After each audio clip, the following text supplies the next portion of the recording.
एक कहानी है मैटर के पांचवें अवस्था की यानी फिफ्थ स्टेट ऑफ मैटर की, जिसको बोलते हैं बोस-आइंस्टाइन कंडेंसेट।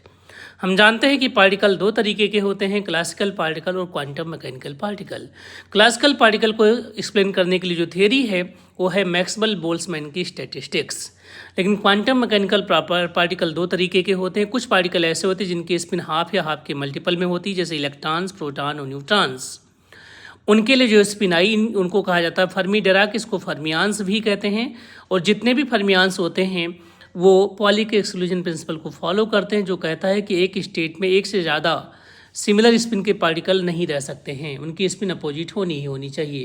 लेकिन जो दूसरी कैटेगरी के पार्टिकल हैं जिसको बोस ऑन कहते हैं, बोस आइंस्टाइन के नाम पर, वो पार्टिकल वो होते हैं जिनकी स्पिन 1 के मल्टीपल में होती है, जैसे कि फोटॉन्स, हीलियम के न्यूक्लियस, ये सारे।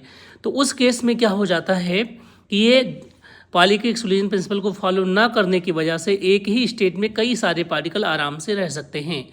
तो देखा गया कि रुबिडियम 87 के लगभग 2000 एटम्स 10⁻⁻7 केल्विन टेम्परेचर के आसपास एक स्टेट में आते हैं तो कंडेंस होकर के एक सुपर एटम बना लेते हैं। उसी सुपर एटम स्टेट को बोलते हैं कंडेंस स्टेट या बोस-आइंस्टाइन कंडेंसेट।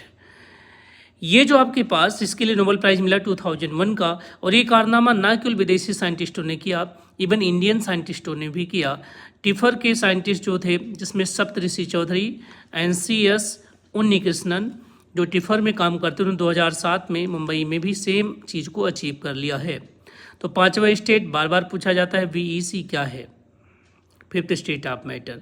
बहुत लो टेम्परेचर 0 केल्विन के आसपास आपको आना पड़ेगा, उससे कम आना पड़ेगा तो सुपर एटम आपको मिलेगा, लगभग 0 एनर्जी।